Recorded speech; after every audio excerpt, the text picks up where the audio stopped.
Welcome, everybody, to another installment of Half Court with your boys, Logan Dolby and Matt McClure, fresh in the studio, getting a little bit comfortable, a little too comfortable maybe here in the studio. Yeah. What do you say, Tom? Let's go, man. Great show ahead for you guys, talking a lot of different topics. Blast from the draft. It's going to be great. Duos, preseason.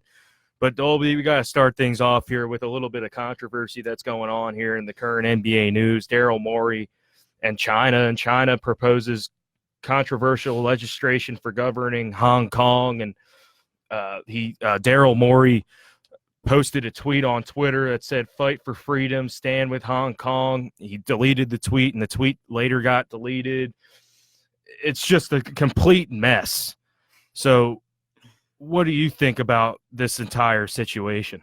Well, there's so many levels to the situation. It's incredible how deep it goes, especially with the history of China and how much the NBA has grown in China recently, especially since the days that Yao Ming was a star center there for the Houston Rockets. And that's what was so surprising, is that the Houston Rockets are basically China's adopted team because they featured Yao Ming, a Chinese player. He was drafted first overall by that franchise, and he became an all-star with that franchise, played his entire career with the Rockets. And now I feel like the people of China are upset, but I don't feel like it's so much the people of China that are upset, although whatever the media will tell you, they will tell you, because that Chinese media is so corrupt over there. It's outrageous. The whole government controls everything that the people hear. They control the whole feeling of the people. Nobody has really the freedom of speech or any kind of right that they can govern whatever they want to think.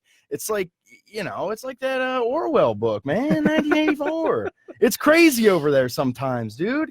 I don't understand how a country can be as successful as they are and govern their people the way that they do, completely abuse their people the way that China does.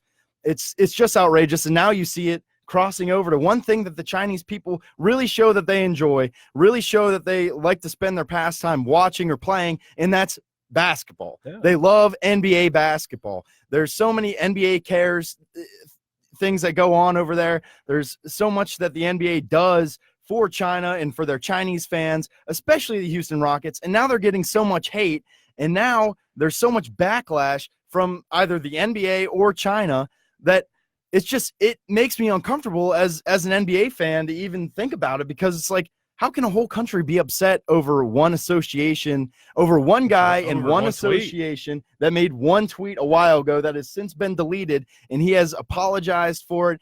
James Harden has apologized for him. Adam Silver has spoken on multiple occasions about this incident. It just blows me away how far out of proportion this has gotten.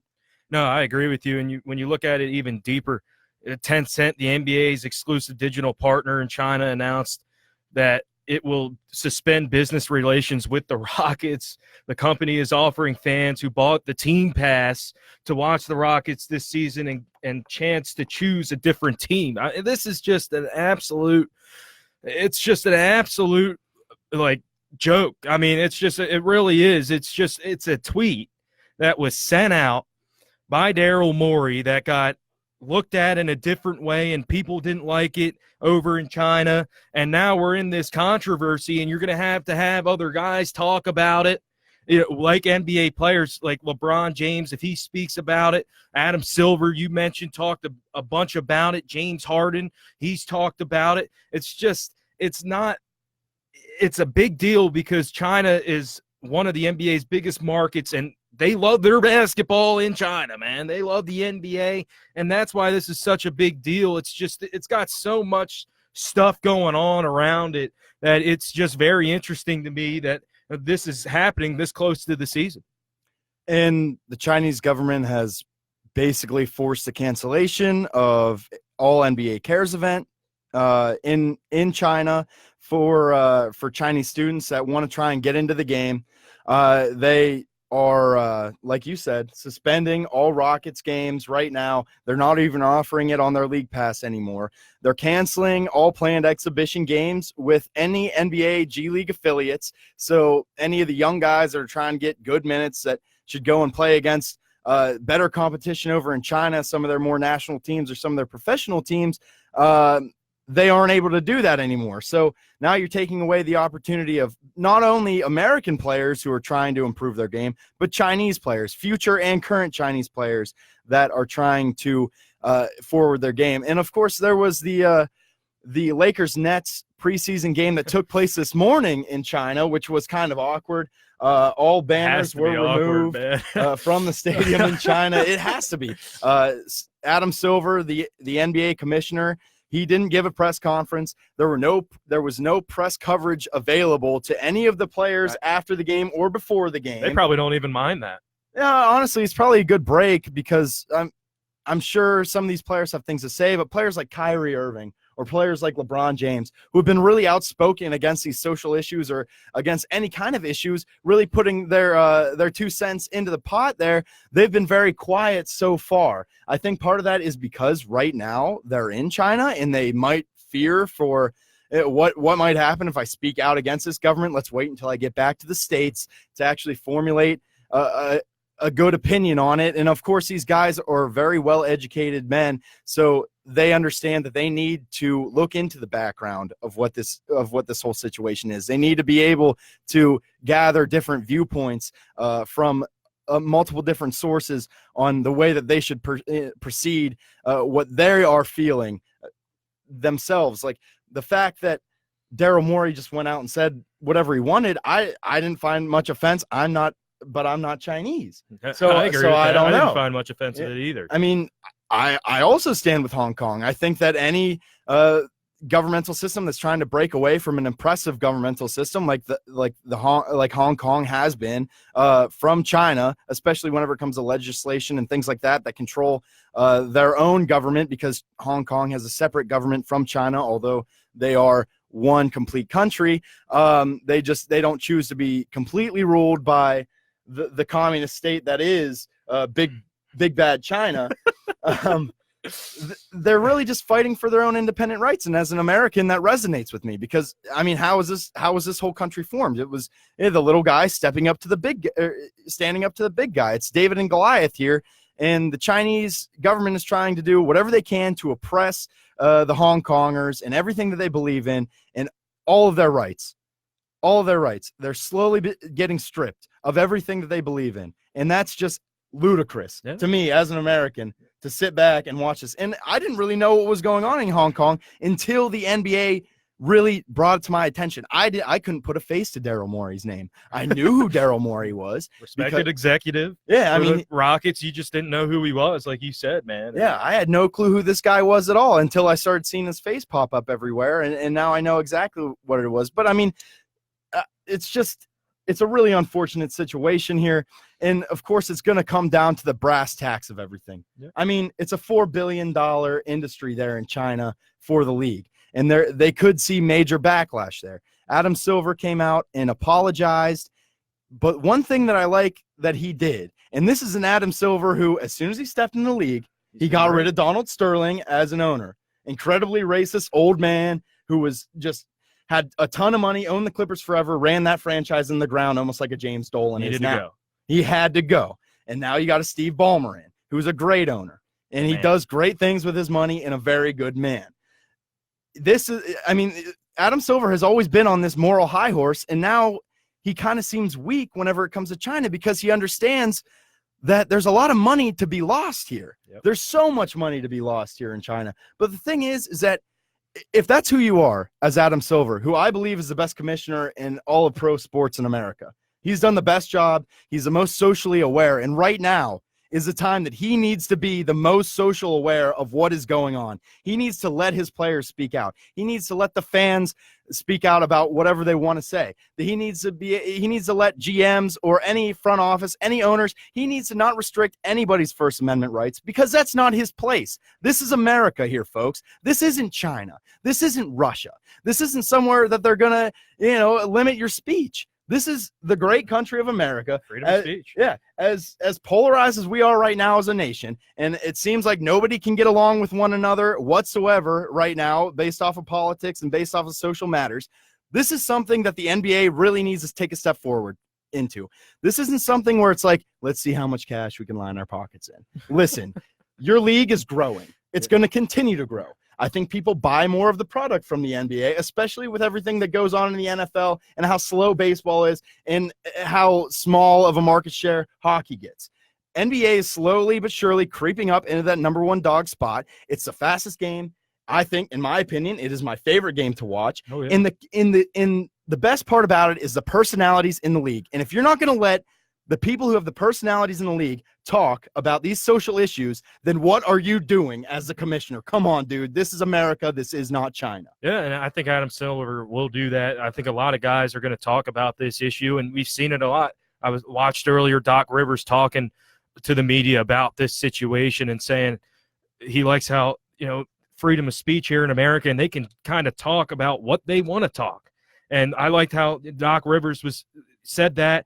Greg Popovich kind of said the same thing. They talked to James Harden about it as well, and he said the same thing. So everybody's kind of on the same page here in America, and especially these guys here in the NBA. They're all on the same page. They all know that China's a huge market, and it's like you said, a $4 billion industry here with China. It's huge. They understand that, but they're going to voice their opinion, and that's that, man. That's that. And it's just the owner of the Rockets came out. He said that what Morey said does not reflect on his organization. Fertitta, who owns the Rockets, he's basically out there throwing his guy under the bus. I saw because that he's scared of the revenue loss. Is this guy not rich enough? Does he not make enough money?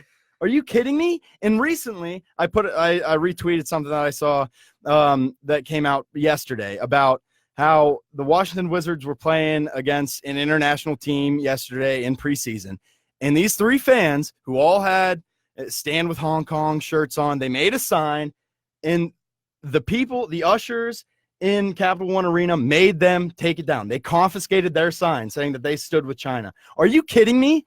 This is censorship here, folks. These are fans that paid a good price in America to watch your team play against a really bad basketball team. And this is the Washington Wizards, folks. This isn't the Lakers. This isn't the Clippers. This isn't the 76ers. Bradley Beal and the Wizards. Yeah, this is a squad that isn't going to get much done this year, and people are coming out to see you play an international preseason game that doesn't even count. And you're going to tell them that they can't bring a sign in that has no racial slurs, nothing that has a cuss word on it, nothing that is so insensitive in America that it needs to be censored. And yet, I guarantee you, from the top down, this came down. It started with the owner who said that they don't want any backlash from China because they're scared of losing any revenue, because that's what greedy people do who are put in positions of power. They try and take away other people's power because they feel the need to, because they need more money. For some reason, they need to line their pockets more. Are you serious? You're going to silence your fans in what they believe in. They're out supporting your cause, wearing your colors, and spending money in your arena, and you're going to take away their signs for something that they really believe in, which is democracy in China, in Hong Kong. Really? You're not going to let them hang a sign that literally was black paint on white poster board, and you're just going to take that down because you're scared that some Chinese representative or somebody in the Chinese government is going to catch wind of it, and now they're going to block all your games too because of a sign by three dudes sitting there watching the game. Yeah, just sitting there watching a preseason game. And after the Rockets game, they had a preseason game this morning as well against the Raptors in Tokyo, Japan. They also were censored by NBA league officials. It was a reporter. They directed a question about James Harden and Russell Westbrook's comments on China. If they felt like they would be more critical or less critical, basically, of Chinese policy based off the backlash already felt by the league. And before either of those guys had a chance to answer that question, this league official shut it down completely. They weren't even giving players the chance to answer and voice their own opinion. These are two of the biggest stars in the league, and they're not allowed to have an opinion. They're not even playing in China right now. They're playing in Japan. Really? Are you kidding me? It's the league-wide censorship right now is just, it's incredible to me How are you going to censor media members in the stars of your league? The same thing happened in ESPN, where they got their internal memo saying that they are not any anchors or anybody in ESPN that has their voice in front of a mic. They are not allowed to comment on the politics in China currently. They're allowed to talk about the players in China. They're allowed to talk about the games in China, but they are not allowed to directly talk about the politics taking place in China right now. Are you kidding me? How scared is the American media and American companies of China? This is pathetic. This is the NBA. They transcend government. They transcend, a lot of people's hurt feelings. This is a product that people love to watch. This is a game that brings people together. This is a league that has been socially aware of everything going on. Oh, yeah. Especially like with the All-Star game in Charlotte. They took it away from Charlotte. Yeah, they did take it away. Because of the bathroom bill. Yes. And are you serious? You're not going to let your players comment on something that's, in my opinion, a lot more serious than where somebody goes to the bathroom or not? This is a joke. Hey, man, I mean, you said it pretty much everything that needs to be said here. I agree with your points. I mean, this is just it's a major controversy and something that's going on a lot here as the season's progressing and going to be the season here in the next 2-3 weeks. And this is going on here in the preseason. And we've mentioned everything that's going on here. It's a mess. It's a mess. Absolute mess. We're going to cut it to our first commercial break here, folks. Stick with us. We're going to be talking some actual NBA basketball after we come back. Just had to get that out of the way. I mean, it's the biggest news in NBA right now. We have to talk about it, and I feel like we had to give our takes on it since absolutely. Everybody else is. Or those who do are too scared to actually voice their own opinions because they're told by their companies that they're not allowed to. All right, NBA preseason. Good to be back, man. Oh, yeah. God, actual basketball to watch. This is fantastic. In between, everything else going on, it's nice to actually be able to watch NBA players take the court once again. It's been great. Yeah. I love it. I absolutely love it. Zion Williamson, the first overall pick in this last draft, has been looking incredible.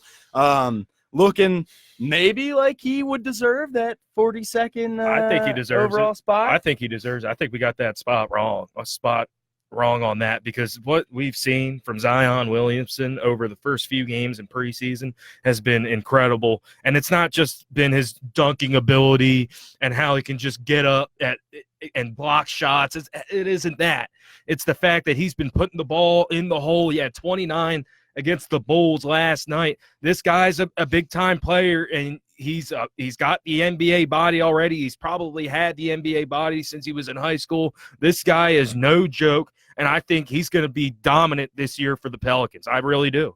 Yeah, I mean, you hear it from all the players he's playing against. They're saying that he's quite the force right now out on the court. Him and Lonzo really building the chemistry. You've seen a lot of nice dishes from Lonzo this preseason so far, especially going to Zion, and Zion finishing at the rack the way that he does. This dude was born to soar. It's disgusting, man. It's absolutely disgusting how he can just get up and just slam it at will. He did it against the Hawks in his first preseason game. That was a slam-a-jamma, man. It's lit. Zion Williamson, I'm on the train. I wasn't on the train at the beginning when he got drafted. I needed to see a little bit more because I knew he was dominant at Duke, but he had that injury, a little setback. I didn't really like him that much in the summer league, how he missed a few games there with the knee. I wanted him to be healthy, but I'm on the train because this guy seems locked in right now, and somebody that isn't going to take crap from anybody. He's going to get to the rim. He's going to be able to – he's got to obviously work on that jump shot and three-point shot. We don't really know what that is yet, but what we've seen so far is somebody that isn't afraid of anybody, understands that he can be dominant, and he's shown it and shown why early on. Yeah, I mean, you just look at these stats, too, from all the young guys that they have on this team. Zion against the Bulls, a really close matchup here, 127 to 125 the other day. 29 points in 27 minutes, 4 rebounds and 4 assists, proving that he can basically go up and do anything. And in the midst of a little bit of controversy here from him, because lately the NBA has changed their policy on how players are listed for their heights and weights. It's a more accurate height and weight listing. They are measured without shoes on in both the height and weight. So right now he's listed at 6'6" for your power forward, really drawing a lot of comparisons to Chuck Barkley. Yeah, the rebound machine, Chuck Barkley there. And I really like the comparison. He needs a little bit of nasty to his game, but if Zion continues to build that body of his, which it doesn't need much work, but the kid is so young that it's only going to get better. He could be, 280 pounds and just nobody can stop him in the paint. The only thing you'd have to say is he might need to lose a little bit weight. 280 seems a little bit high. We were talking last week how Jokic plays like 290 now, but 280 might be a little bit high for him. He might need to lose a little bit of weight, kind of like Joel Embiid did. Right now, he probably will stay where he is, but this guy, man, I have been impressed with Zion over the first 2 games of the preseason for the Pelicans, man. Markelle Fultz, familiar name on this show. You know how we love that guy, and he's been playing in the preseason as well. He's averaging about 20 minutes a game, has yet to score over 10 points. The shot really doesn't look all that great still. In live game action, it's great to see him on the basketball court. I'm sure if you're a Magic fan, you have to like that he's at least participating with the team on the court. But I mean, he's not getting many minutes with the starting rotation. The minutes that he's getting are very limited. He's getting less minutes than a DJ Augustine or a Michael Carter Williams right now. So basically sitting at the third point guard spot. Could see him a little bit at the 2 guard, I would imagine, just based off of his size and skill set. But right now, I just got to see more from this kid. He has not impressed me. He's had a couple nice assists. He's been doing what he had to do on the court. He's had some steals, which has really been the impressive part. His defensive game has been the more impressive part than his offensive game. But if you're a Magic fan, you need more. You do need more, because those are kind of things you pointed out what he did in Philly when he would be on the court. Oh, he made a nice pass there. You see that little 15-footer he made? I mean, what are we talking? Bounces 5 times on the rim. Yeah, bounces 5 times on the rim. Like, they're saying the kind of the same stuff for the Magic that they said were in the Sixers when he was out on the court. What this guy can be when he reaches that elite level, I don't know. It's just he's not that good of a player, in my opinion. He is what he is. He's going to give you 6 to 8, 10 points a game. He might surprise you and get double digits here and there, and Magic fans are going to be like, uh-oh, we got something coming here. Yeah. Here we go. We said the same thing in Philly. I'm with you, Dolby. I need to see more from Markelle Fultz because, like I said a week or 2 ago on this show, this is his last chance, and he's got to step it up if he wants to be in a role for the Magic. And I don't know if you 76ers fans heard anything about this recently, but Ben Simmons hit a 3. He hit a wide-open 3. He attempted and made a 3, and he's shooting 1,000% right now. From 3? From 3? Are you serious? The league is over. It's done with. Give Philly the chip right now. Crown them the kings. If Ben Simmons, the prince, soon to be the king, right now, can hit a 3 and is willing to take 3s, good Lord. Jeez. Look out for this team. Come on. And I like how Joel Embiid and his other teammates were like, shoot the 3, literally begging him to shoot the 3. And he finally did, and it was a pretty nice-looking shot, man. Nothing but net, a little swish action. I loved it. The crowd loved it. And that's all he needs. He needs to gain some confidence and really just make some of those shots, or at least attempt them, because the defense hasn't really respected that part of his game. You saw in a game last year when LeBron came to Philly, he was pretty much disrespecting Simmons and was playing defense at the free throw line when he was at the top of the perimeter. If he can just kind of put up those shots, and they don't all have to go in, just kind of respect it a little bit from the defense, it could be a very, very incredible year for the 76ers and a really good year for Ben Simmons, who is already an all-star without the jump shot. With it, he's going to be lethal. Absolutely deadly. I love to see it as a 76ers fan. Plus, just the whole team looking good together, playing with chemistry, really knowing where they need to be on the court. They had their minds in it against these international teams. It's not as difficult of a matchup, but you see James Harden pull out his flamingo drip or his Shanghai shocker on these international teams. It's time to try something a little funky, try something a little different. If you're Ben Simmons, show off that range, big fella. I love to see it. You can't help but love to see it. But moving on, we had some preseason games played this morning over in Asia.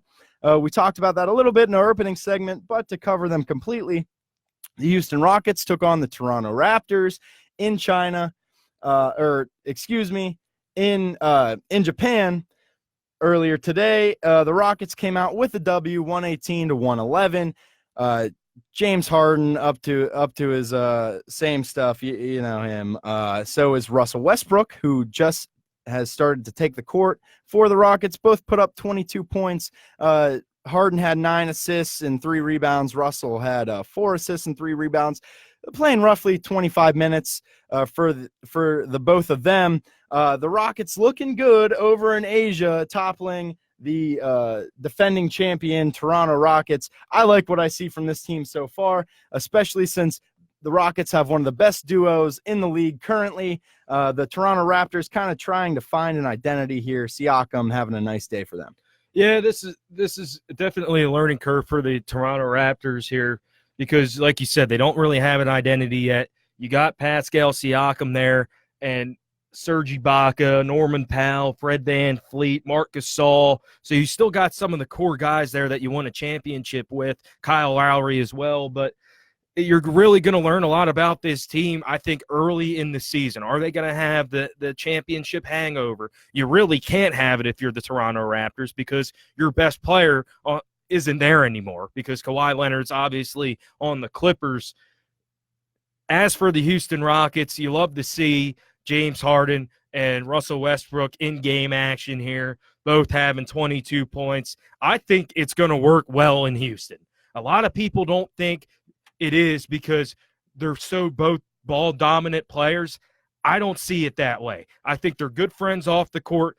They let it it worked pretty well in OKC when those two played. Obviously, James Harden was still growing, but I really think it's going to work out in Houston because Mike D'Antoni, he's a big-time offensive guru, and you got two of the best offensive players in the game now. I like this Houston team, man. Don't sleep on them. I know it's just preseason, but I'm a big fan of Russell Westbrook and James Harden as being an elite duo in this league, and I think it's going to work out.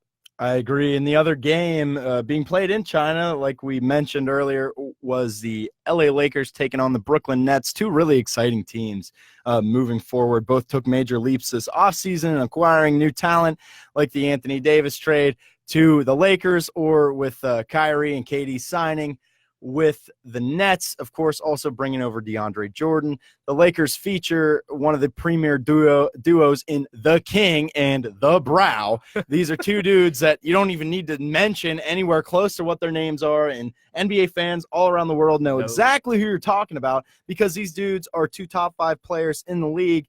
The LA Lakers kind of came out and they didn't look as great as they looked against the Golden State Warriors in their first preseason game, now sitting at 1-1 in the preseason. The Lakers, their stars played. It was LeBron James with 20 points, 5 rebounds, and 6 assists. Anthony Davis with 16 points, 5 rebounds, and 2 assists. Dwight Howard wearing the number 39. How strange is that? I don't like that at all. 39 on Dwight Howard, man. Go back to 12. Oh, my goodness. 39. That's got scrub written all over it. Dude, yeah. Well, listen, Devontae Cacok is wearing 12 for the Lakers, so I don't know if Howard They might have had some beef there. He might have asked him. He said, nah. He's like, oh, guess what? I guess I'm taking 39, but it's definitely weird. Other role players to play was Rajon Rondo, who had kind of an incident in the very first moments of the game with Kyrie Irving. Kyrie Irving, who's suffered a facial injury during this offseason, now re-injures his face against the Los Angeles Lakers today. He sat out the rest of the game, played a total of 1 minute, during this game. I think this is just precautionary. I don't think that it's going to hurt him during the regular season or anything like that. But as we know, Kyrie Irving has been very injury prone. Other than that, the Nets, just a complete team effort. A lot of different guys getting a lot of minutes. It wasn't necessarily one star doing everything. Caris LeVert also came out of the game early. What did you see from this Nets team? I like this Nets team, man. They, like you said, they play together. And when you get multiple guys with 10-plus points, you're going to be successful. Joe Harris, 10 points. Taurean Prince, 18. Spencer Dinwiddie, 20 and 7. Kurucs, 10 points. My boy. Musa, 16 points. This is a total team effort here for the Brooklyn Nets. I know it's just preseason, but you like to see this. You like to see the offense getting involved and everybody touching the rock and the ball moving around. This is how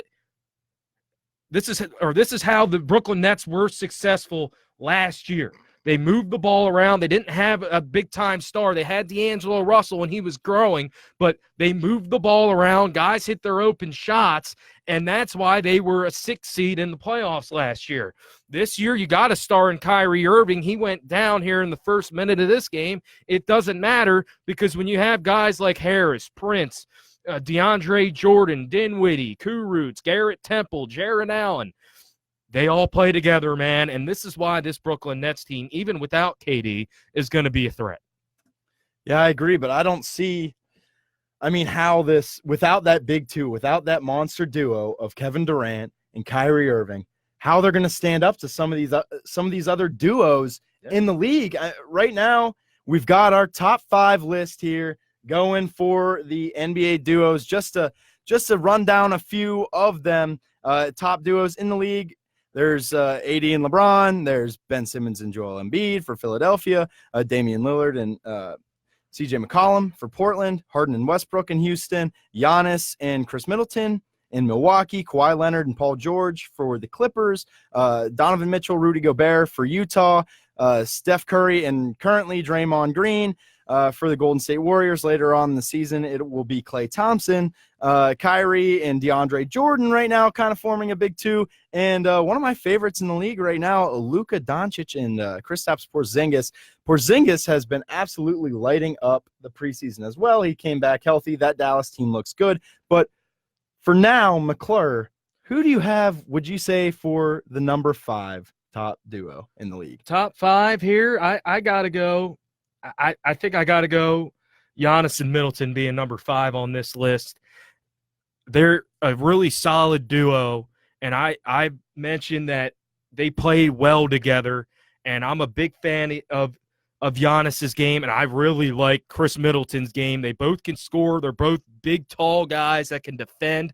It is a big-time team in Milwaukee, and these guys are a big reason why I got Giannis and Chris Middleton at 5.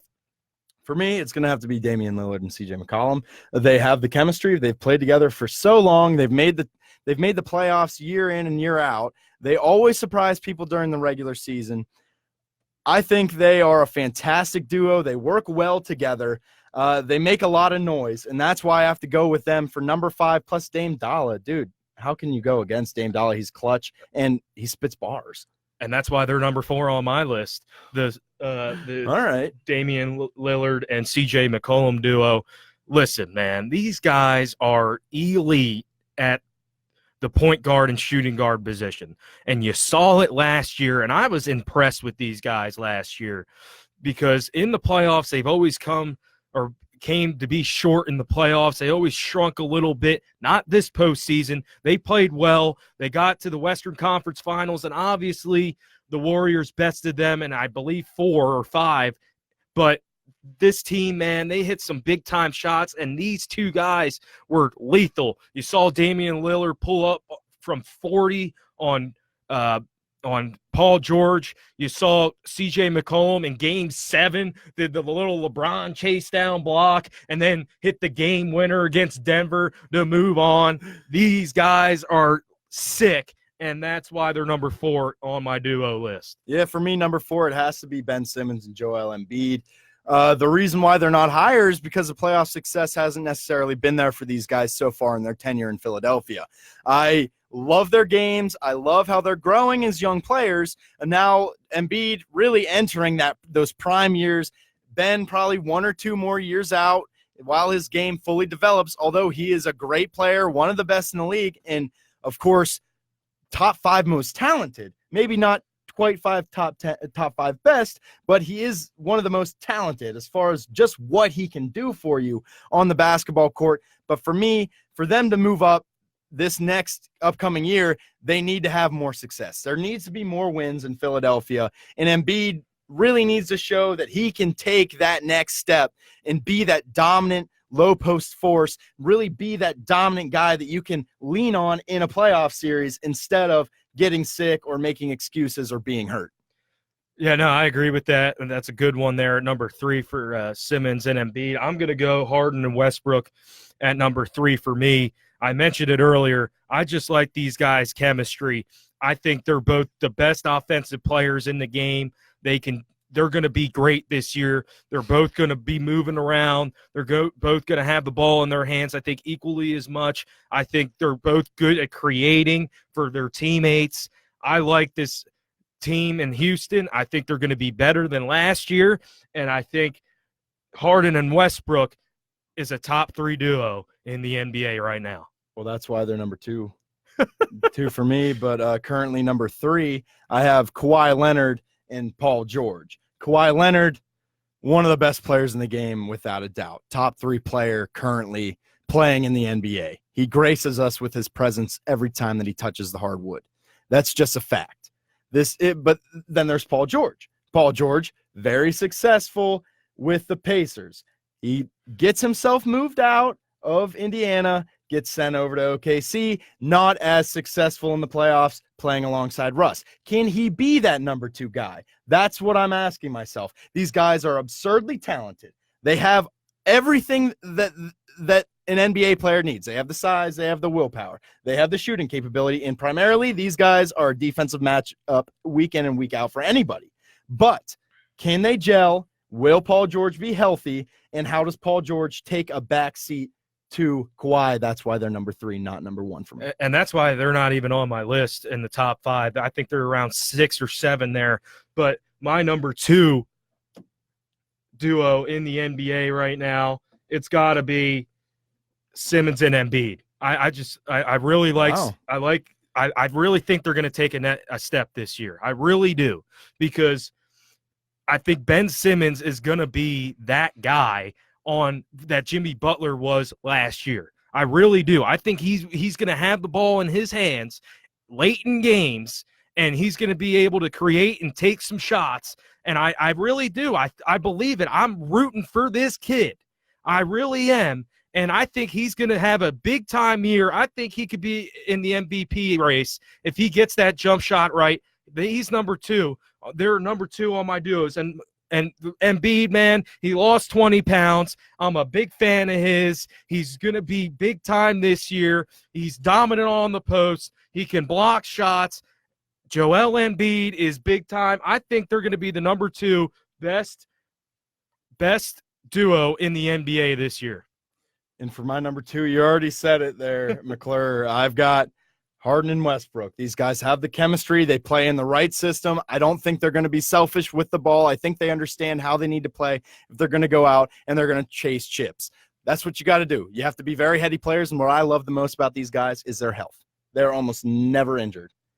Yeah, you're right. And they play every game, 81, 82 games. They're always in it, man. They play hard, and that's why they're in my top 3. My number 1, Dolby, I know it's your number 1. I know how much you love these Lakers, man. AD and LeBron, 2 of the top 3 best players in the NBA. LeBron is the GOAT right now in the NBA, maybe the GOAT of all time. That's a discussion for another day. Anthony Davis, he's 28-12 in his sleep. They're going to work great together. They're the number 1 duo in the NBA.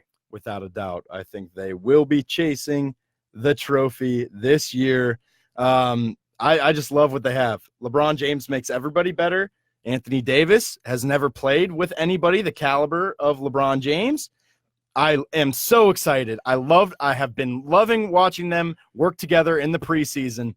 They've already shown me that they have what it takes to get it done. And this is the preseason, so LeBron's kind of taking it easy, if not like sleeping through half these games. AD probably is playing a little harder, but at the same time, these dudes are top 5 players in the NBA, and they're not selfish players. No.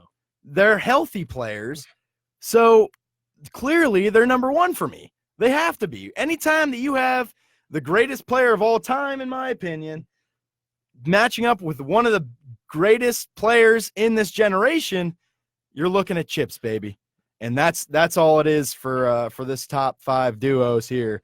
I love what the Lakers have going on. Yeah, they're going to be right in the mix, and we talked about it last week with them and the Clippers. It's going to be a great series if that would happen in the Western Conference Finals. They're going to be a big-time duo, and the Lakers, like you said, they're going to be chasing rings this year, man. They're going all out, and you got LeBron and AD. It's going to be insane. Blast from the draft, 2013 NBA draft. This was a draft that featured Anthony Bennett as the number 1 overall pick. Kind of a shocker to a lot of people, but at the time, a lot of critics, a lot of scouts felt like if he could shed some weight, then maybe he would slide right into that Cleveland Cavaliers rotation, especially since they already had Kyrie Irving sitting on deck, and he was extremely promising after his rookie season. If they could put one more offensive piece into that puzzle to fit with, their Duke All-Star there, a UNLV product here, Anthony Bennett was, we all kind of know what happened there. Victor Oladipo, Otto Porter, Cody Zeller, and Alex Len rounding out the top 5. Really sloppy draft here, McClure. We're going to go to our bust of the draft, which we agree on. It's Anthony Bennett. This is, and it's Anthony Bennett, man. It's no one else in this draft that's a bigger bust. He is, I think, the biggest draft bust in NBA history. Guess who's second? Markelle Fultz. Anthony Bennett is fat, and you said that he was, or scouts thought if he shredded weight, he was going to be big time. Guess what, guys? He didn't shed the weight. He had no offensive game. He stunk on defense. Guys had their way against him. Every single time he stepped on the court, he was soft, and that's why he is the bust of the draft and the worst draft bust in NBA history. This pick disgusts me. It's terrible. What the Cavaliers could have been, even if they got like a Victor Oladipo, or if they took even like a CJ McCollum who went number 10, who we'll get to, they could have been such a better team. Maybe Kyrie doesn't leave, and it gives you one more piece for whenever LeBron was inevitably going to come back after he was done with his ring tour with the Heat. You had to know he was thinking about coming back the whole time. He loves the city of Cleveland. He loves the state of Ohio. He was going to come back, and you're drafting Anthony Bennett here, number 1. Dude just got waived by the Rockets. He couldn't even get a roster spot for a veteran's minimum contract. He has been god-awful. The big Canadian could not stay off the poutine. He was just shoving handfuls of fries and bacon into his face. He was during the off seasons because the dude came back huge. He was terrible. He continues to be terrible. His game never evolved. In a very bad draft, this is a very, very bad number 1 overall pick by the Cleveland Cavaliers. My gem of the draft here is Allen Crabbe, who was drafted by the Cleveland Cavaliers in the second round, the first pick of the second round. Now he is on the Brooklyn Nets, and he had a good year with the Brooklyn Nets here last year. He played in 43 games, 9.6 points, 1.1 assists, coming from Cal. And this is somebody who had a pretty decent game there at Cal, and then it transferred okay there in the NBA. He's my gem of the draft because it was a second-round pick, somebody who's a serviceable player here in the NBA, and he's a little bit above average, I would say. I like Allen Crabbe's game, man. He can pull up. He's got he could pull up. He's got some moves there with the crossover. I like his game. He's a solid player in the NBA. I like Allen Crabbe here as my gem. Yeah. That's a pretty good gem there. Allen Crabbe really got his money whenever he signed with the Nets, whenever they were trying to rebuild. Was a very good player with Portland and will continue to be a good player with the Hawks. Probably overpaid, but I mean, in this draft, he is most certainly a gem.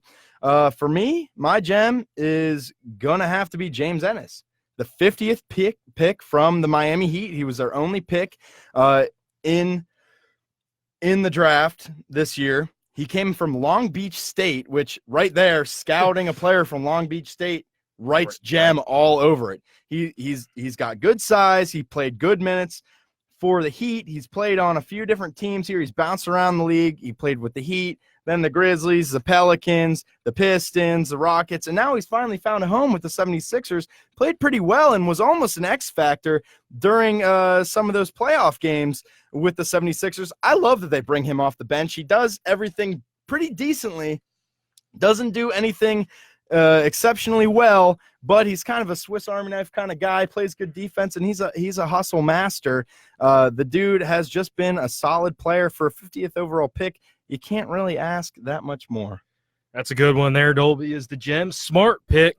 I got to go CJ McCollum, drafted number 10 by the Portland Trailblazers. And the reasons we mentioned earlier, how he's just become a really clutch player, somebody that you can rely on to have the basketball in their hands late in games. He's really upped his defense as well.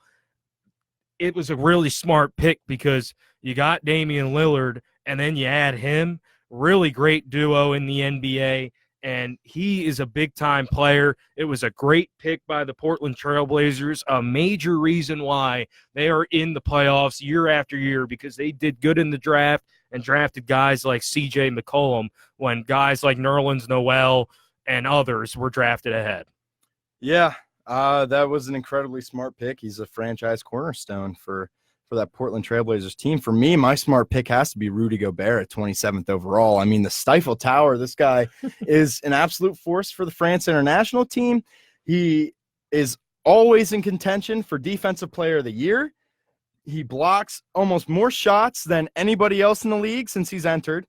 He's an incredible energy piece for you. He goes up and gets boards. Whenever you know Rudy Gobert is coming in the paint, you're going to have to work all day long for anything that you want, because he's going to shut you down.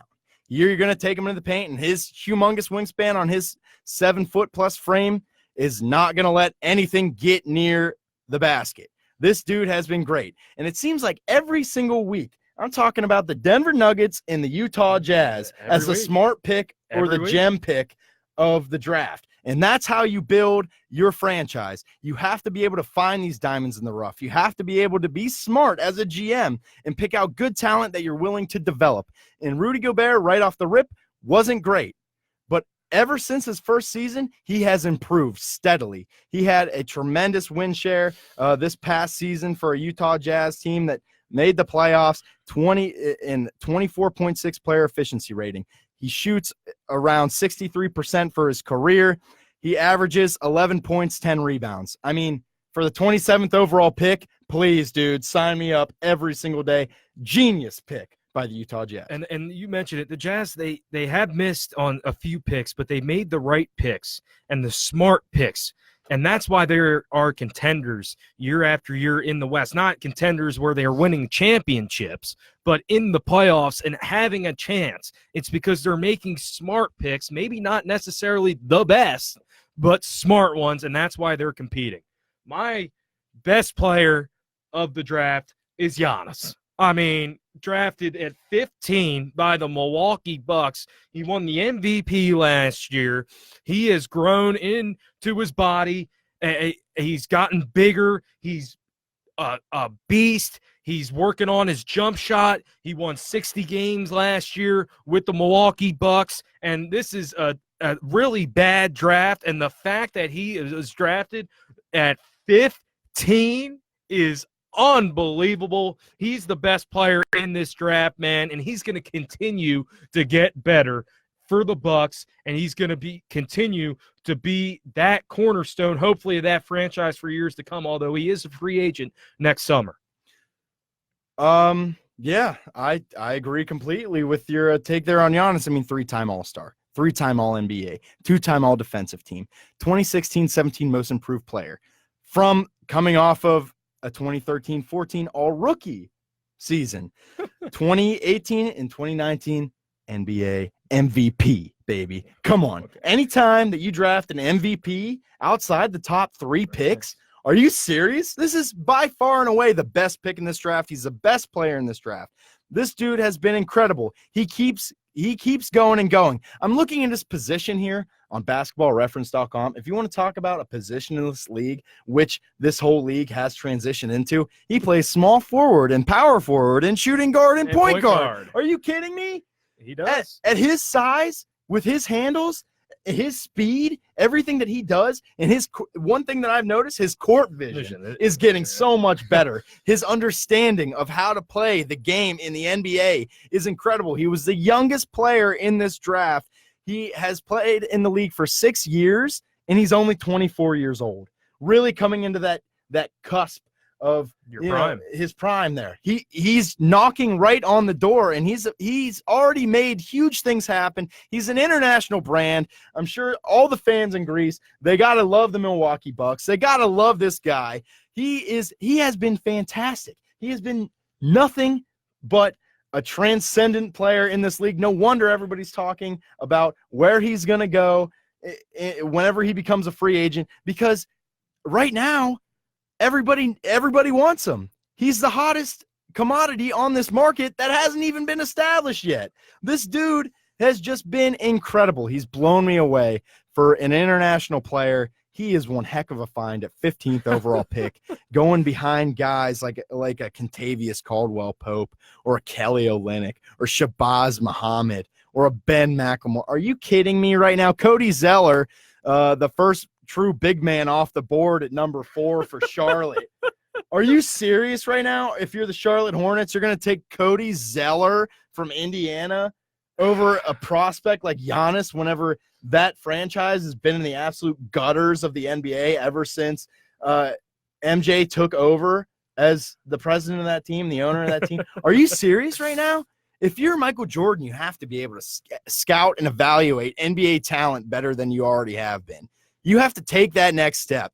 This draft is a clear indication that a lot of these teams have no clue what they're doing. And you look at these teams that are taking in the top half of this draft. Cleveland, terrible team once again. We're only relevant. We're bad when they were drafted, and that's the reason they were still bad when LeBron and Kyrie were starting, like before Kyrie got, or before LeBron came there. That's why they were bad, because they drafted guys like Anthony Bennett. But go ahead. Yeah, Victor Oladipo, solid player. Otto Porter, overpaid player, solid player. For Washington, Orlando, always picking in the top end of the draft. Barely squeaked in the playoffs this year. Washington, terrible team. Charlotte, bad. Awful team. Phoenix, with the number 5 overall pick that year, god-awful team in the basement of the West. The Hornets, who have become the Pelicans, better team now. They traded Anthony Davis. They rebounded, but they also traded that Nerlens Noel pick for Drew Holiday and to move back in the draft. So he's been one piece that has actually been good. Sacramento, always bad. Ben McLemore. Minnesota, knocking on the door of mediocrity every single year. Every year with the T-Wolves, man. Philadelphia, the process. All those terrible years being a fan of them. Michael Carter-Williams and Nerlens Noel is what you pull out of this draft. Goodness gracious. Terrible, terrible, terrible, terrible. Draft. Take Giannis, please, somebody, because he was an absolute steal at number 15. Best pick of the draft.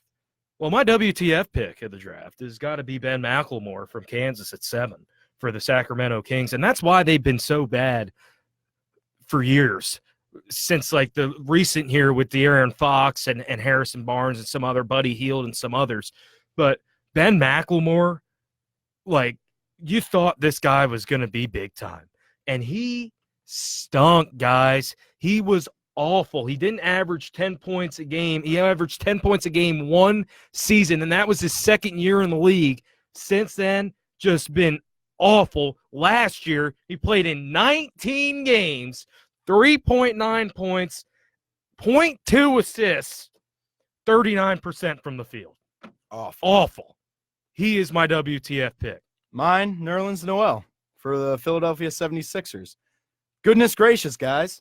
The whole reason why you needed a center in the first place is because Baines had the terrible knee injuries, He couldn't recover. Guess who you take? A guy who had to sit out a whole year in Nerlens Noel from Kentucky. Everybody loved his motor. They loved his ability on the boards. Guess what? The dude's a scrub. He's still a scrub. He's a backup for the Thunder, yeah. and he can't get anything done. Are you serious? He has no remnants of a jump shot. He's not really that hustle guy that you want him to be. Sure, he's a good athlete, but he was coming off an ACL tear in Kentucky. Are you serious right now?